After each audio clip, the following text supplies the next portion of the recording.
안녕하십니까. 안녕하세요. 원주 북대통 안정환입니다. 이번 시간에는 책 소개가 아닙니다. 이번 시간에는 제 동생을 소개해 드리겠습니다. 아마 강의도 보신 분들이 있을 것 같은데 제 친구가 하는 직업이 조금 특이해요. 그래서 오늘 모시고 한번 이야기를 듣겠습니다. 제가 평소에는 반말로 하는데 오늘은 인터뷰니까 존댓말로 하도록 하겠습니다. 자, 본인의 이름과 직업을 말씀해 주세요. 우리 네. 그 시청자들에서 말씀해 주시겠어요? 안녕하세요. 저는 안후보 무역상사의 대표 안창후라고 합니다. 반갑습니다. 자, 반갑고요. 자, 그러면 현재 하는 회사는 어떤 회사이고 어떤 제품을 판매하나요? 제 회사는 무역업을 위주로 하고 있습니다. 근데 그렇게 뭐 굉장히 큰 무역들이 아니라 그냥 생활에서 볼 수 있는 그런 생활용품이나 IT 관련된 제품들 그런 것들 이제 수입도 하고 수출도 하면서 조그맣게 무역업을 하고 있습니다. 너무 긴장하지 마시고요. 자, 근데 이 회사를 만드는데 걸리는 시간이 얼마나 걸렸나요? 그거를 그걸 어떻게 해요? 2010년 9월 15일 지금도 있질 않은데 그때 이제 개업은 했습니다. 사업자 등록증을 냈는데 이제 그러고 나서 지금이 2019년 초니까 거의 9년이 돼가네요. 처음에는 근데 아는 게 전혀 없었어요. 제가 어느 회사에 다니면서 알던 분야, 그러니까 한 분야에 대해서만 알았었는데 이 회사를 운영하다 보니까 전체적인 걸 다 알아야 되거든요. 그래서 그런 걸 알아가는데 조금 시간이 걸렸던 것 같습니다. 자, 그러면 그 회사를 차리시면서 가장 힘들었던 점은 어떤 것들이 있나요? 회사를 차리면서 첫 번째는 일단 이제 제가 어찌됐든 온라인이든 오프라인이든 또는 해외 시장이든 경쟁을 통해서 성장을 해야 됩니다. 근데 그 경쟁을 통해서 하자니 이게 자금력이 큰 경쟁자들하고는 경쟁이 힘들잖아요. 그렇다고 아주 뭐 싼 거를 팔기에는 인력이 많이 필요하고 그래서 그 중간에 틈새를 제가 한번 노려봤었거든요. 물론 그래서 이제 좀 특이한 아이템들 그리고 좀 생소하지만 앞으로 좀 발전 가능성이 있다라고 이제 판단했었는데 제일 힘들었었던 거는 제가 이게 될 거다라고 이제 확신이 들었던 아이템들이 있었는 한 10에서 8? 10개 선택했으면 8개 정도는 거의 안 됐어요. 나쁜 말로 망했죠. 근데 나머지 2개 정도는 그래도 이제 선전을 했었던 것 같아요. 아무튼 살아남아서 축하드리고요. 자, 그러면 다른 회사와 차별화된 점은 무엇이 있을까요? 차별화된 점. 한 3가지 정도일 것 같아요. 첫 번째는 일단 제가 회사에 직원이 전혀 없습니다.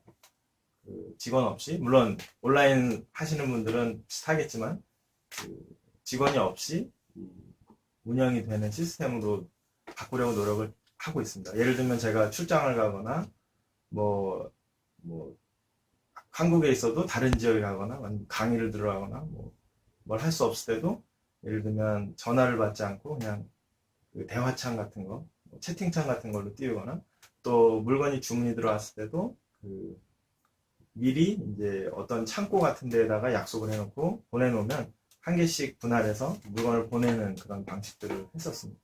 두 번째는 아웃소싱이라고 볼 수 있습니다. 그러니까 제가 그렇게 그래픽 작업이나 예술적인 감각은 없어도 제가 원하는 그런 구도나 원하는 그런 문구나 아니면 저는 잘 모르지만 광고 쪽에서 일하시는 분들은 저보다 훨씬 잘 알겠죠. 대신에 제가 물론 비용을 대겠죠.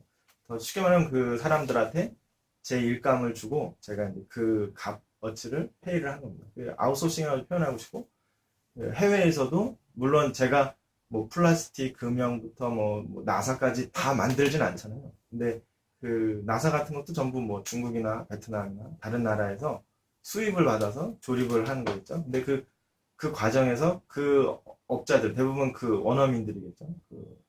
중국 국적에 있는 거래처 사장이나 사업체하고 소통을 합니다. 그래서 제가 잘하지 못하지만 영어하고 중국어를 조금 해서 그 사람들하고 소통을 하고 그리고 아웃소싱 중에서 이제 미국이나 유럽에서 누군가 이제 저한테 주문을 할 때 그 바이어들은 중국 업체들하고 얘기를 하기는 소통이 안 되는 경우가 많아요. 그리고 됐다고 생각했는데 엉뚱한 것들이 오고 근데 저는 중간에서 소통도 하면서 대신에 물론 그 사람들보단 값이 조금 높겠죠. 대신에 그만큼 퀄리티를 유지하는 쪽으로 했었습니다. 그리고 첫 번째가 직원이 없고, 두 번째 아웃소싱, 해외도, 그리고, 세 번째는, 이런 생각을 한번 해봤어요. 제가 만약에 한국에서 수입을 해서, 아니면 수입해서 뭐 물건을 조립을 해서 한국에 팔 수도 있지만, 한국이라는 시장보다는 당연히 미국이나 유럽이나 뭐 인도나 그런 시장 훨씬 큽니다. 근데 그런 생각을 했어요. 굳이 이걸 내가 한국에 갔다 온 다음에 뭐 우체국이든 뭐 무역회사든 물류회사를 통해서 굳이 보낼 필요가 있을까? 그냥 중국에서 소싱까지 완전히 다 마친, 브랜드까지 마친 걸 그냥 원하는 나라로 보내는 방법이 어떨까 해서 직접 보내는 방법, 그리고 뭐 최근에는 아마존, 이베이, 뭐 DH 게이트, 이런 알리바바도 있고, 그런 업체를 통해서 한국에 제가 있지만, 소통도 제가 한국에서 하고 있지만, 그냥 원산지에서 바로 그 해당 국가로 보내는 방법. 그러니까 좀 특이하죠. 그런 방법. 세 가지 정도가 제 특이한 점 같아요. 예, 그러면 잘 들었는데요. 네. 앞으로는 어떤 회사로 키우실 생각인가요? 뭐 이런 것 같아요. 그러니까 제가 뭐 공부도 하고 회사도 다니면서 짧게 일을 했었는데, 제일 힘들었던 게 마케팅입니다. 그러니까 아무리 내가 좋은 제품이 있어도 알릴 기회가 없어요. 알리자니 비용이나 광고비, 뭐 마케팅비, 이게 터무니없이 많이 들죠. 예를 들면 실제 전시회 같은 거를 가게 되면 인테리어비만 해도 거의 1000단위입니다. 3일, 4일 열립니다. 그리고 온다는 보장도 없고, 물론 나라에서 수출회사들은 보증을 해주겠지만 그 문턱이 굉장히 높아요.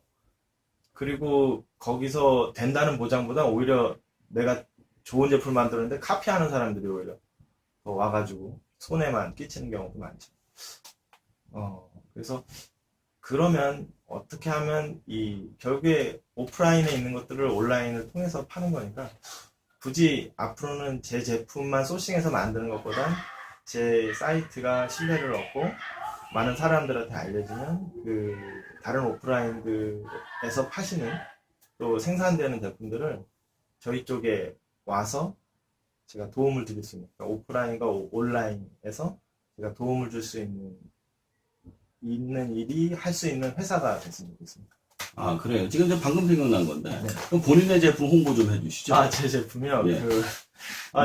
제 주력 상품은 세 가지입니다. 첫 번째는 아이폰, 아이패드 관련된 부품들입니다. 뭐 요새 말하는 OTG, 그리고 TV에 연결하는 거, 그리고 뭐 유선으로 직접 연결해서 뭐 문서나 뭐 게임 같은 것도 훨씬 빠르게 할 수 있고, 그리고 특성이 있습니다. 아이폰의 특성 같은 경우는 외부 파일들을 받지 못하게 합니다. 그 외부 파일들을 볼 수 있게 만들어 놓은 그런 OTG 제품들이 있고요.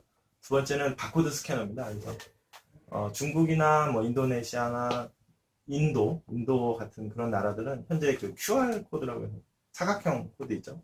이 코드를 통해서 페이 지불까지 합니다. 그래서 저는 바코드 스캐너, 우리가 다 아는 유선 바코드 스캐너, 그리고 2차원 바코드 스캐너, 그리고 무선 바코드 스캐너, 그리고 거치를 해서 자동 감지를 시킬 수 있는 바코드 스캐너, 또 그런 것들을 거치할 수 있는 크레들, 그리고 또 더 나아가서는 외에 호스기 관련된 것들을 지금 현재는 하고, 또 추진도 더 확장을 하려고 노력을 하고 있습니다. 세 번째는 지폐 개수기입니다. 아무리 지폐가 없는 사회가 해도 결국엔 누군가는 가서 ATM기에 돈을 넣어야 되거든요. 근데 지폐 개수기는 이제 돈을 세주는 역할도 하는데, 현재 저희가 파는 제품은 거치를 해놓고 하는 일반적인 개수기도 판매를 하고, 묶음이 돼 있을 때 묶음된 상태로 셀 수 있는 것들, 그리고 이동을 하면서 지폐를 개수할 수 있는 것들도 판매를 합니다. 그래서 가능하면 현재 팔고 계시는 사업자한테 누를 끼치지 않으면서 저는 틈새를 공략을 해서 소비자가 원하는 니즈를 보충을 해주는 역할을 하려고 합니다. 아유, 역시 자기 제품 소개하니까 말씀을 잘하시네요. 뭐 더 주시면 시간. 자, 지금 창업을 꿈꾸시는 분들이 많습니다. 제 채널엔 창업 때문에도 많이 들어오시는데, 예. 창업을 꿈꾸시는 분들, 특히 무역업을 꿈꾸시는 분들한테 한 말씀 해주시면요. 글쎄요, 제가 무역이라는 게 굉장히 굉장히 큽니다. 그리고 굉장히 추상적입니다. 이걸 뭐 이렇게 그림을 그릴 수도 없고 글자로 쓸 수도 없는 겁니다. 그냥 쉽게 말하면 그냥 양쪽에 다리가 되는 역할이거든요. 근데 일단 창업으로 일단 나 이걸로 해서 뭐 돈을 벌 거야, 대박이야 날 거야 라는 생각은 전 별로 안 했어요.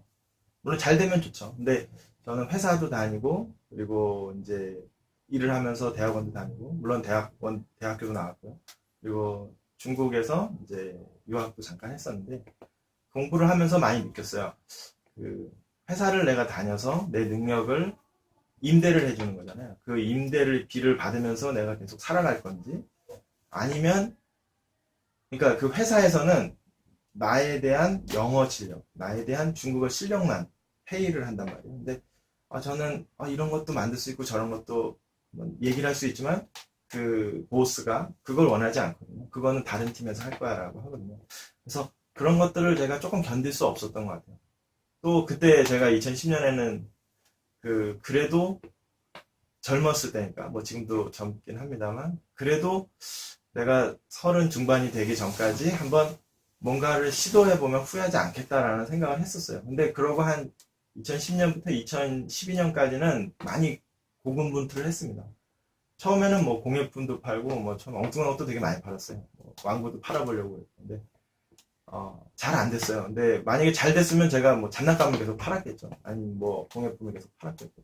근데 그런 것들이 안 되면서 제 적성하고 적성이라는 그 곡선하고 그 미래의 그 유망한 것들, 그러니까 미래의 소비자가 계속 원하는 것들의 곡선이 생기더라고요. 그래서 그럼 내가 이 방향으로 가게 되면 되겠다. 물론 공부를 계속 해야겠죠. 그러니까 내 적성은 이거고 내가 어느 정도까지 억셉할 수 있는 스터디가 된다면 이런 산업이나 사업 분야도 괜찮겠다라고 생각이 들었던 거예요. 이해되시나요?